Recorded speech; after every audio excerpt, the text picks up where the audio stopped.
So today I wanna review book Hooked by Near Ale, How to Build Habit Forming Products with Ryan Hoover. So let's read the summary of this book. It seems like it's about, startup, business, marketing. So the summary. Uno momento. Hooked, How to Build Habit Forming Products by Near Ale explores the psychology behind why some people engaging and form habits with while others do not.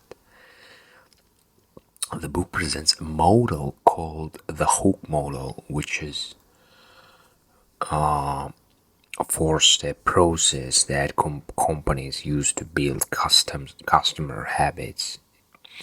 In other words, this book teach you how to addict your customers to your product or service. Here's a summary and key points. Trigger. This is an actuator of behavior. In other words, it's like a red color for the bull. When customers see something, and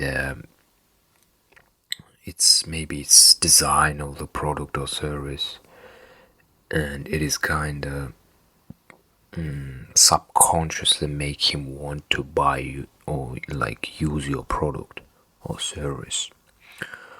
So triggers come in two types: external and internal.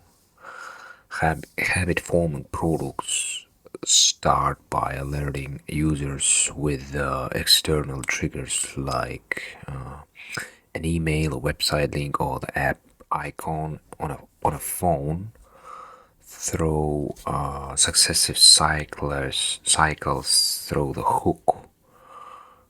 These triggers become associated with internal triggers, which manifest automatically in users' minds. Creating effective triggers often involves understanding user psychology and their needs. In other words, in order to make this kind of circle, you have to understand like the how your customer behave, his psychology. Like maybe your customer not using email and he, using more some another application, and that's why you have to make your own cycle by using exactly the applications that is popular for your customers. Or website, for example, if your customer visiting some special website, in order to make the cycle of your triggers, like your advertisements, let's say, you have to use these websites as well in order to not, waste your time, money for advertisement. So next one is next key point from this book is action. Following the trigger comes the action, the behavior done in anticipation of a reward. To initiate the desired action, doing must be easier than thinking. A simple action in anticipation of reward, like scrolling on Facebook, searching on Google, or swiping on Tinder, is key to forming habits. Yeah, in other words, Again, if we're talking about advertisement, in your advertisement you have to have call to action. Like for example, I don't know, let's say you selling pen, yeah, classic, sell me pen, yeah. So if you selling pen in your advertisement, you can describe your product, and also you have to have call to action, like order two pens and get the third one for free, and that kind of stuff. Like in other words, you have to say do something for your customer action. So next key point is variable reward.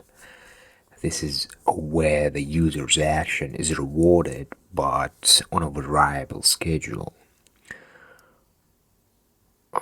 This unpredictability of the reward, like scrolling the news feed to see what interesting content appears, creates a strong desire to repeat the action. Variable rewards on one of the most powerful tools companies implement to hook users. Again, variable reward. This is where the user's action is rewarded, but on a variable schedule. There's unpredictability of the reward, like scrolling the newsfeed to see what interesting content appears, creates a strong desire to repeat the action. Variable rewards are one of the most powerful tools companies implement to hook users. In other words, it is, you know, it's like you hiding something interesting between your products, and like a customer scrolling or do another stuff in order to find this hidden surprise, let's say. Yeah, it is. It's also another good way to hook users. So next one is investment. Oh, again, if about variable reward, I think it's gonna be fit to say, for example, like you visiting some online shopping, clothes website, and during that scrolling, you suddenly can find good product, good clothes with a good discount. And I think it's also belongs to this variable reward. Suddenly you're getting your stuff with a good price. So next key point is investment. The last step of the hook is where the user is asked to do a bit of work. This phase involves something of value being put into the product or service, like time, data, effort, social capital, or money. The investment phase increases the odds that the user will make another pass through the hook cycle in the future. The investment can be something simple like posting a comment or uploading a picture. Yeah, again, as example, I can say, for example, when you buying some clothes, and after buying, application ask you, website ask you to give your feedback to that, and you can, share your comment about this product or service, or post picture, video, and as a reward, they giving you some sort of discount for the next shopping. Yeah, this is example of investment, user doing some action, and for for that, this customer getting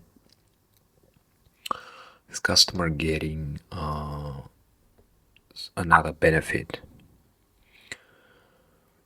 So, what's the moral? If you're selling something, ask your customer to post feedback about your product or service, and give them, if it's not discount, you can give another, you can create your own interesting, you know, marketing way to engage your customer. So the book, like in general, this book Hooked emphasizes that understanding and designing for user habits is a crucial part of the success of a product. However, it also stresses the ethical dimension of habit forming products, urging designers and business to use this technique to improve people's lives and to be wary of creating unhealthy habit. Yeah, and let's be honest, business exists with the main, like one of the main point of the business is making money, and the more they hooking their customer, the more they can get benefit from that, and it's just, yeah, we can we can read in this line about ethical stuff, blah blah blah, but I don't think so that businesses that much care about ethical stuff. Yeah, and let's take as example TikTok. It is so addicted application. That's why it is so, like, guess popular, and that's why many, like, advertisement how they saying, advertisement agencies moved from Instagram, Facebook to the TikTok, most of them, because it gets more popular, people more addicted to this application, and you can earn more money from that. Yeah. As another example, um, I don't know, McDonald's. I don't know about, like, no, they have in general good. They have junky food, but they created perfect triggers, and their prices, like, not expensive, and the quality is good for this price. I mean, like it's fast and that kind of stuff. Yeah. So,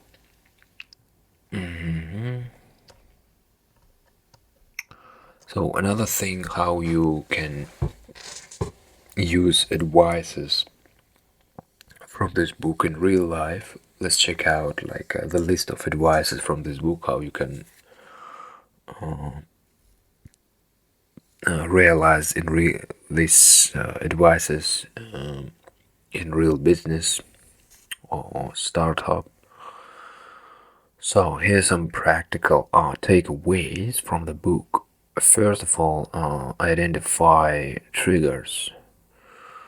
Triggers prompt the you again, it's about triggers, but it's just in more detailed version. Okay, triggers prompt the user to take action. They can be external, like notification, or internal, like feeling or thoughts.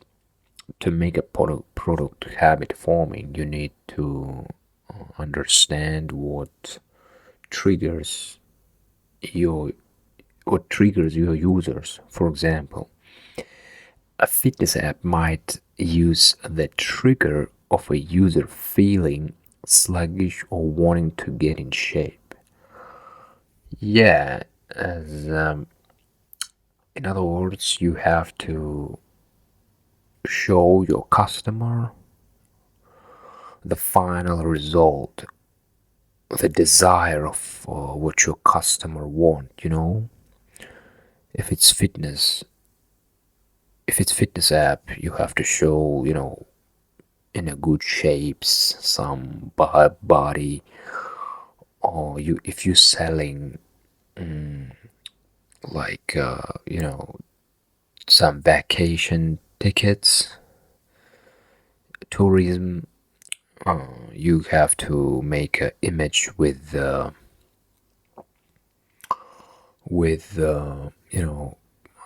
people who take a rest, chilling, and have a good time. Yeah. Next advice is simplify actions. The simpler an action is for user to do in anticipation of a reward, the more likely they do it. For instance, if you're designing a social media app, make it easy as possible for user to share a post or photo. Yeah, it really makes sense to simplify actions. Let's let's like an example. I will ask you what choice you're gonna be, what your choice gonna be if, for example, you have to buy some sneakers and you have two websites with the same price, with the same good quality, but at the first website, you have to click, let's say, 10 times in order to make or in order to make order. Yeah, but at the second website it's just enough to click 3 times. And what your choice gonna be? Of course, the second one. Why? Because it's much easier, it's much faster, and yeah, that's the whole point. Easy peasy. The more easy you do ordering, the more customers you will get. But of course, the quality also should be good enough. So next, practical advice from this book gonna be variable rewards. Rewards that have some degree of variability and more engaging. For example, when you scroll through your Instagram feed, you don't know what photo or update you will see next. This unpredictability keeps you engaged. Yeah, as I was saying before, unpredictability as finding product with a good discount. It's also you make your customers interested in your product or service. So yeah, again, we're talking about the same stuff but in more detailed version. So again, we come back to investment, encourage investment. The more users invest time and effort into a product, the more they value it. This could be as simple as personalizing profile settings or complex or as a creating content For instance, the more playlists you create on Spotify, the more invested you in the platform, and the more likely your return. Yeah, it is also a good example with investment. And before I was talking about uploading pictures and getting uploading your pictures as a feedback about product or service, and after you getting discount for that. Yeah. So in real life, these principles can be applied to a variety of products and services. For example, if you're developing a language learning app, as a trigger, send notification reminding users to practice at a specific time each day or when they're likely to have free time. Yeah, as I have on my iPhone fitness application, it always reminds me, let's go, let's make some steps. Yeah, and I try every day make at least 10,000 steps.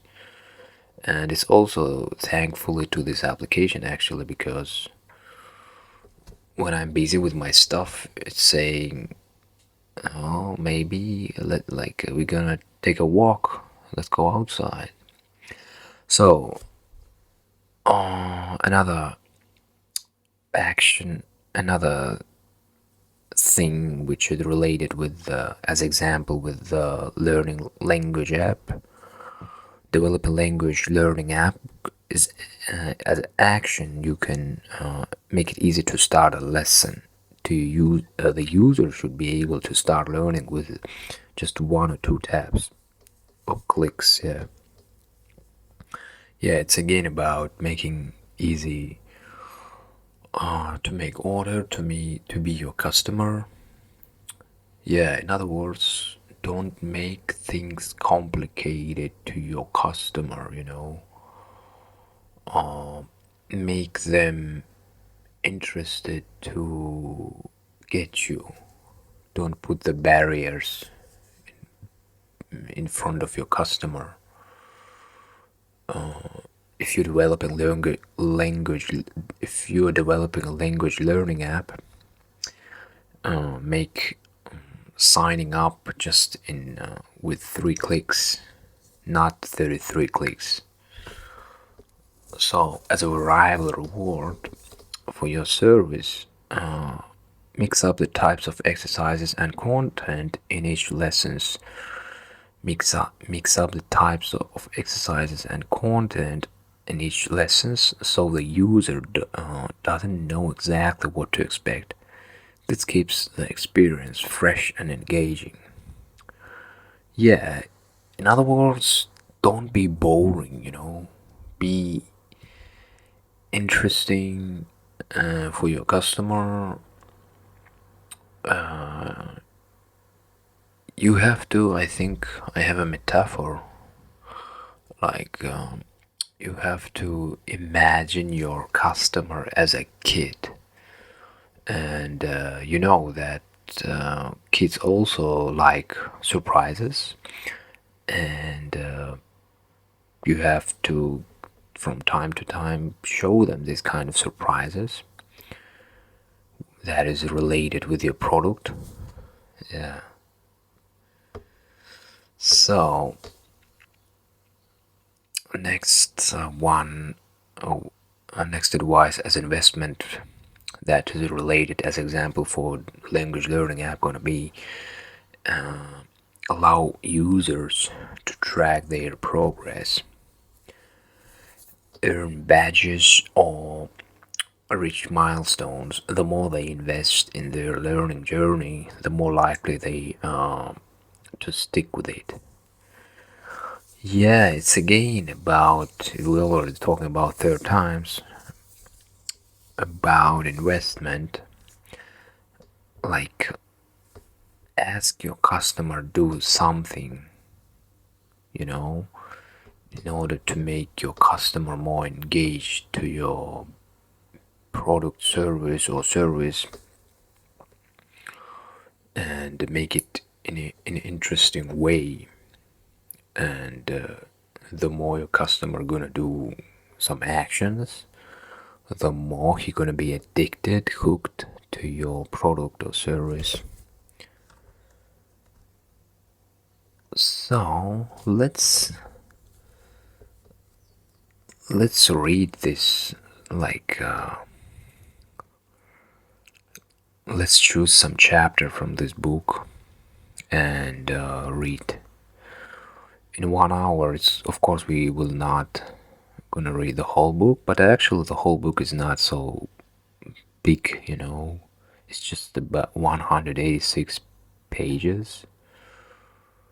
So trigger, action, investment, habit zone.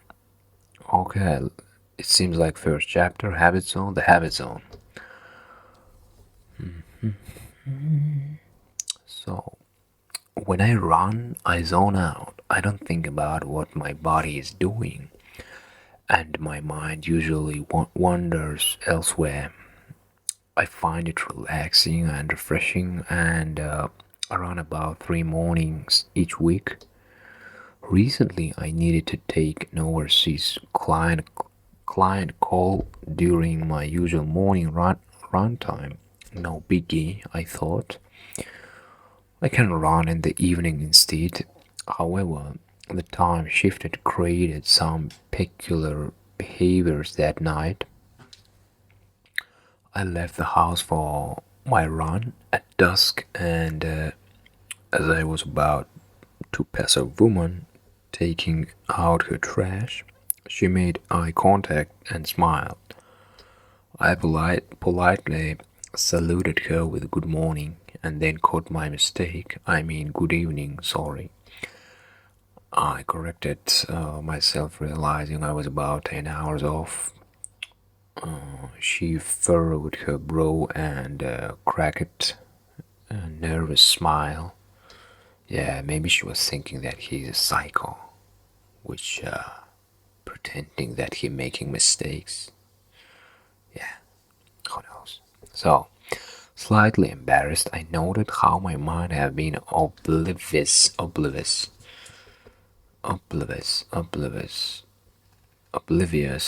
to the time of day. I chided myself not to do it again, but within a few minutes I passed another runner, and again, as if possessed, I blurted out, "Good morning." What was going on? Man, you can't, like, fix your mistake after first one, or what? So back home, during my normal post-run shower, fucking broken English. So my mind began to wander again, as it often does when I bath. My brain's autopilot switch turned on, and I proceeded with my daily routine, unaware of my actions. I wasn't until I felt the nick of the razor cutting my face that I realized that I had lathered up and started shaving. Although it is something I do every morning, shaving was painful and necessary in the evening, and yet I would done it anyway, unknowingly. Yeah, it seems he's so addicted, and he talking about how he, like, was doing actions without actually thinking about them. Like, it's really actually interesting when you get used to do something, and when it's shifting to another time, but you acting at the same way. Why? Because your brain use it to think in old, like, in old way, and yeah, that's why sometimes it's good to go out from your comfort zone. So, and then not make live in bubble, But yeah, it's just we're all human beings. We do such mistakes. So the evening version of my morning run had triggered a behavioral script that instructed my body to carry out my usual run related activities, all without mindful awareness, such as is the nature of ingrained habits, behaviors done with little or no conscious thought, which by some estimates guide nearly half of our daily actions. Yeah, the most of people actually living without asking themselves why they doing this like this. Like they just use it to do the same action every day because because thinking, analyzing, it's hard, and most people it's just lazy asses. They don't want to think. So habits are one of the ways the brain learns complex behaviors. Neuroscientists believe habits give us the ability to focus our attention on other things by storing automatic responses in the basal ganglia, an area of the brain associated with involuntary actions. Yeah, it's in other words, in simple words, this part of the brain, this part of the brain located at the how they calling at the forehead. Yeah, and in other words, they calling this, if I'm not wrong, prefrontex, prefrontex area or something. I forget. Jimmy, check it out. Okay, habits form when the brain takes a shortcut and stops actively deliberating over what to do next. The brain quickly learns to codify behaviors that provide a solution to whatever situation it encounters. Yeah, as I said before, it is human nature, to be lazy, and but it's also saving energy actually, to not analyzing every second. You're just learning at the beginning, and after you're just repeating the same stuff without thinking again about this stuff. Yeah, it's like autopilot, yeah, as this author said. You're just doing the same action, but without asking questions. And that's how behaviors exist, behaviors creating. So, for example, nail biting is a common behavior that occurs with little or no conscious thought. Initially, the biter might start chomping on her fingernail for a reason to remove an unsightly hangnail, for example. However, when the behavior occurs for no conscious purpose, simply as an automatic response to a cue, the habit is in control. For many persistent nail biters, in the unconscious trigger is the unpleasant feeling of stress. Yeah, I just was about to say this, that in general, nail biting, it's a bad behavior and it looks awful. But some people do that without, as a behavior, without asking why they doing this. It's just behavior, stupid behavior, and at some cases the reason could be actually in psychological way, like it could be the result of the stress and this kind of discomfort, discomfort. I think, yeah, right pronunciation, yeah, English, huh? Yeah.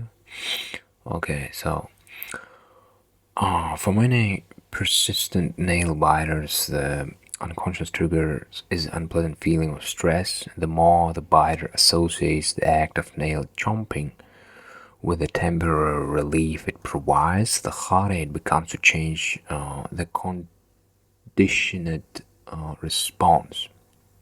So again, the more the biter associates the act of nail chomping with the temporary relief it provides, the harder it becomes to change the conditioned response. Yeah, in other words, it's again actually about investment. Suddenly, from nail biting, which we shifted to the investment. One of the key points of this book, like, because, like, outside it looks like stupid behavior, but for a person who does that, it can mean good, 1 minute.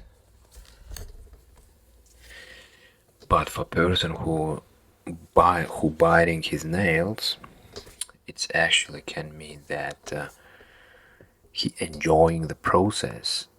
Like, if, for example, if he had experience with if he had experienced stress and nail biting for him like relaxing stuff, yeah, it's gonna be psychologically maybe like a benefit way, but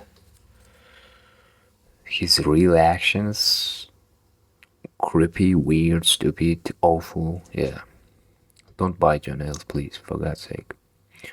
So, like nail biting, many of our daily decisions are made simply because that was the way we have found resolution in the past.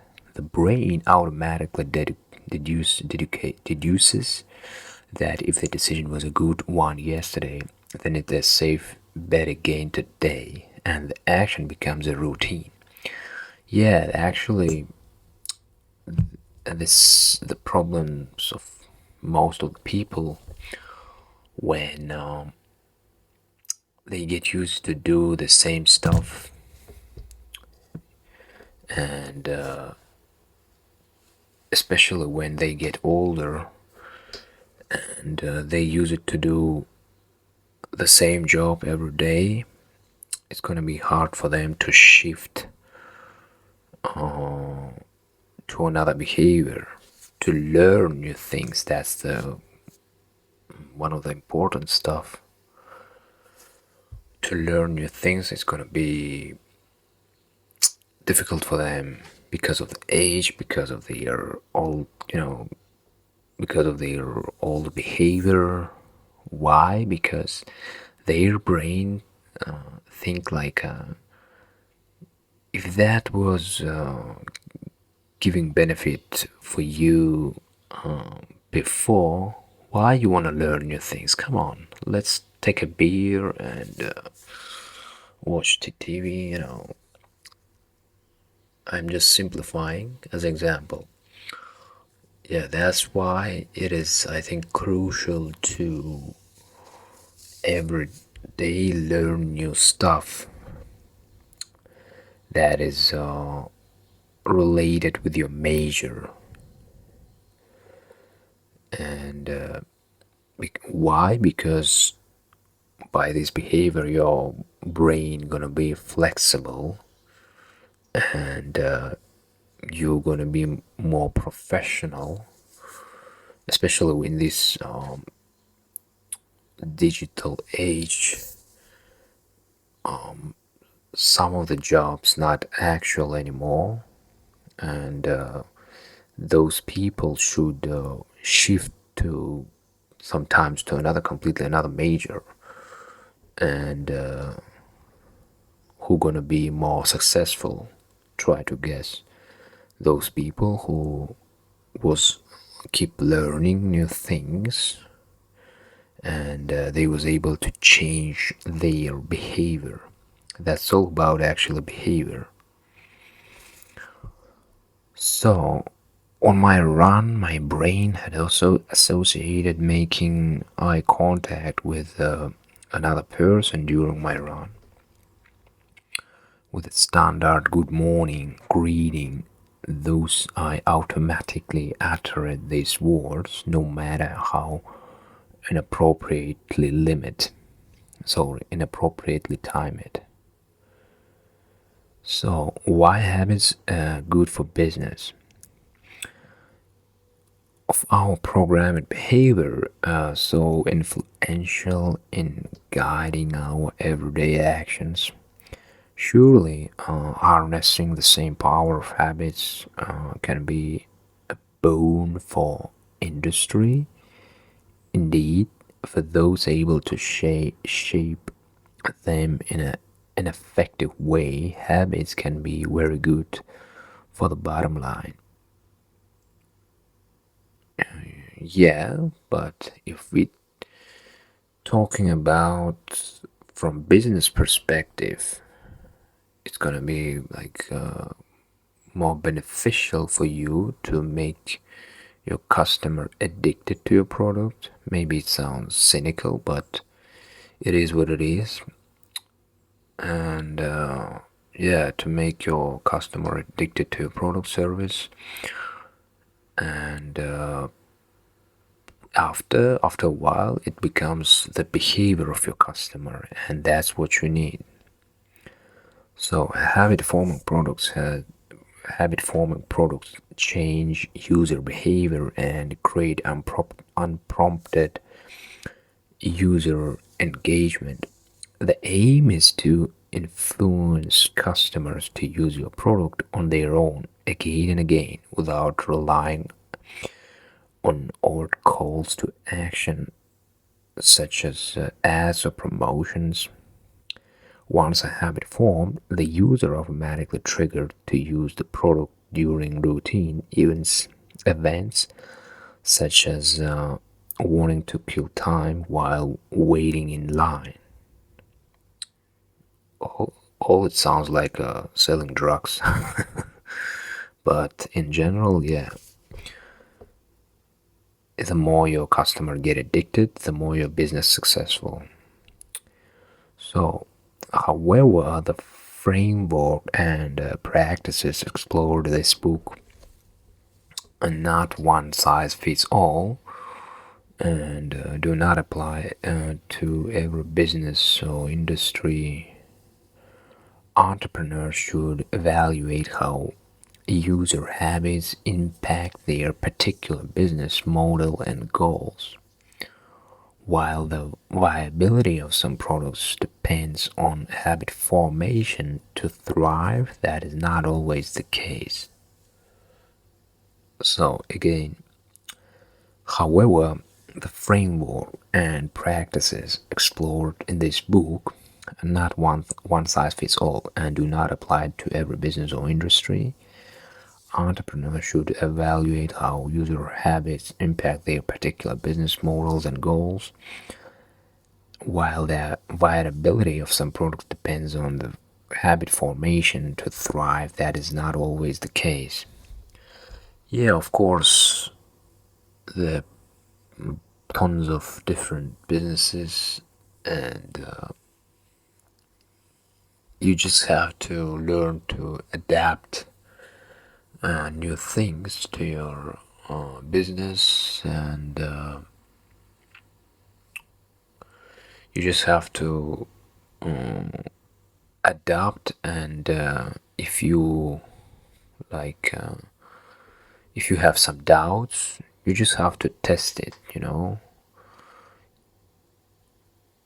Not like spend by testing I mean just spend some money, not big money, in order to check this advice beneficial for your business or not. And if the test gonna give you a positive result, you can make it bigger and extend this service. So, yeah, you have to think about each example, how you're going to use that for your business. So, for example, companies selling infrequently bought or used products or services do not require habitual users, at least not in sense of everyday engagement. Life insurance companies, for instance, leverage salespeople, advertising, and word of mouth referrals and recommendations to prompt consumers to buy policies. Once the policy is bought, there is nothing more the customer needs to do.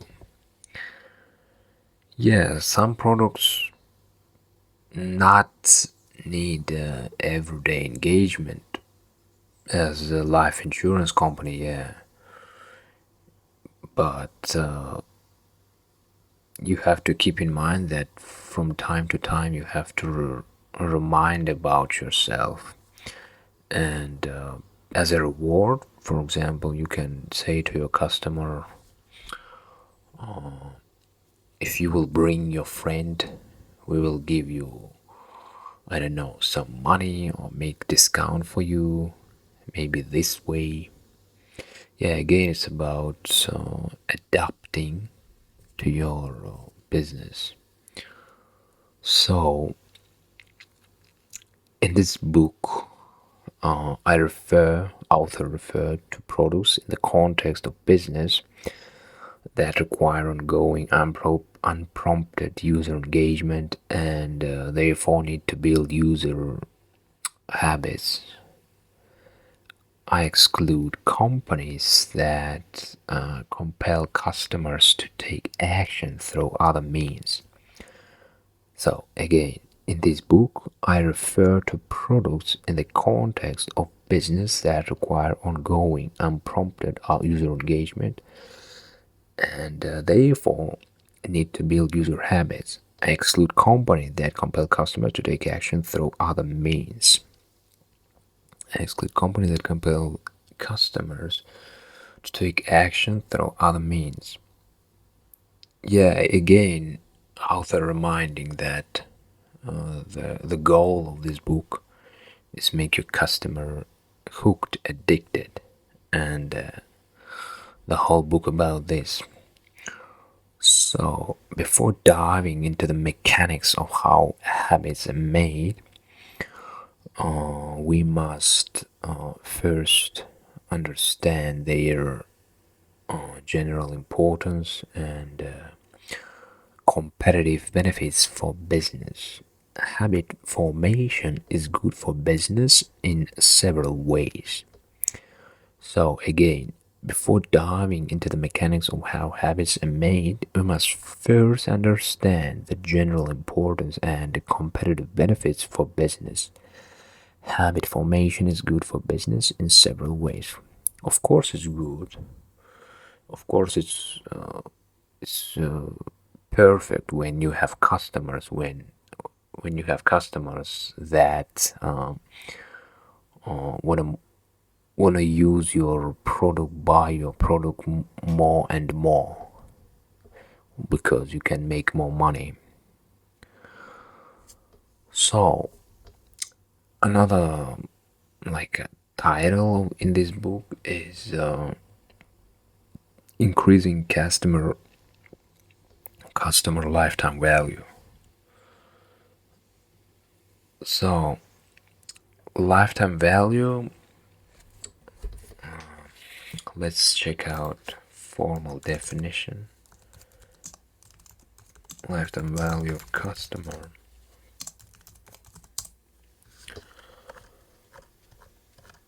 So lifetime value of customer, meaning customer lifetime value, or LTV, CLV or LTV, the prediction of the net profit attributed to the entire future relationship with a customer. In other words, its total amount of money a customer is expected to spend in your business on your products during their lifetime. Interesting. Yeah, let's say your customers could be alive until 55 years old. Let's say you did some statistics and your customers living until the average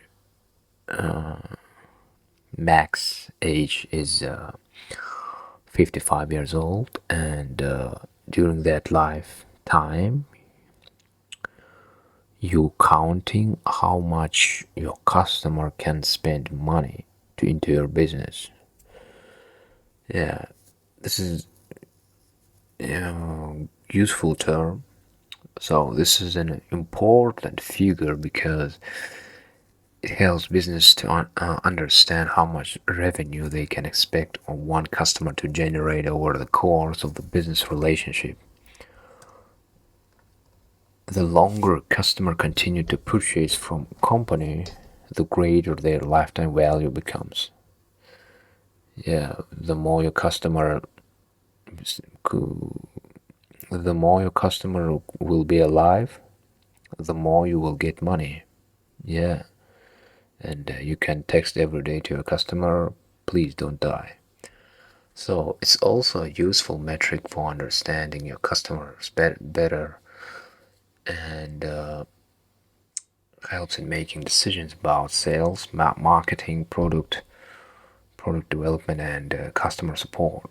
For example, if a business know that a customer has a higher lifetime value, they might spend more on customer service for the customer to ensure they remain satisfied and continue to generate revenue for the business.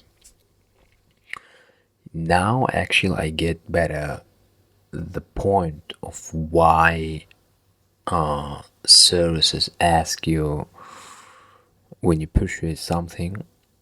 When you purchase something, why they asking your feedback? Because the more you're gonna be satisfied, the more you're gonna use their product, and the more you're gonna be alive, the more they get money, and yeah, it's everything connected. It's like a big chain of getting profit from customer. So let's back to the book. MBA's taught that a business is worth the sum of its future profits. This benchmark is how investors calculate the fair price of companies' shares. CEOs and their management teams are evaluated by their ability to increase the value of their stocks, and therefore care deeply about the ability of their companies to generate free cash flow.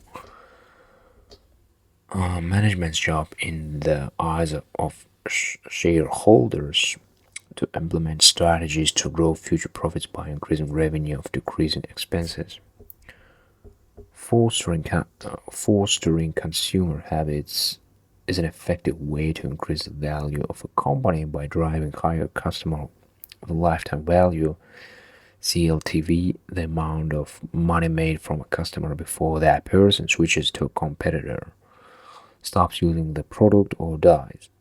User habits increase how long and how frequently customers use a product, resulting in higher CLTV. And that's why actually it's very important. That's why it's important for businesses to gather information about customers. You don't have a clue, but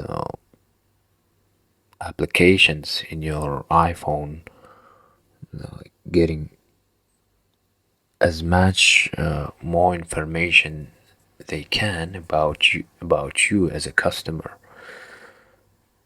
and after they just selling as a data, they calling that data brokers, and they selling like a Google, they selling your own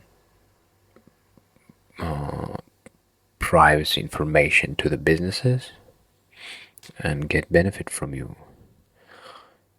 And yeah, the more they know you, the more they know your behavior, which websites you're using, how you're using, when you're using. They know you actually much better than yourself. And yeah, it is kind of scary, this digital age, but there's no actual privacy anymore. And yeah, that's why it is, you're getting so accurate advertisement. If you even will talk on your phone about some product, suddenly, all of a sudden, you see uh, the advertisement with exactly this product. Why? Because they already gathered information about you.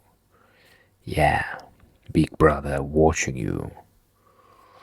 So, let's back to the book. Some products have a very high CLTV, customer lifetime value. For example, credit card customers tend to stay loyal for a very long time and worth a bundle. Hence, credit card companies are willing to spend a considerable amount of money acquiring new customers. This explains why you receive so many promotion offers ranging from free gifts to airline bonus miles to entice your to add another card or upgrade your current one.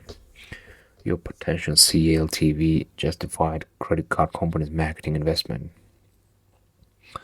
Yeah, especially with bank cards that you're using for years, it makes sense for them to spend bunch of money, millions of dollars to get customers because you know it's a perfect it's a perfect business for them. So again, we was talking book about the book Hooked. If this was interesting to you, you can subscribe or not subscribe to the channel. See you next time. Yeah, in comments below, you can say your opinion about this podcast, how this was all bullshit, or maybe it was useful to you. But I will not care actually, but okay, I'm kidding.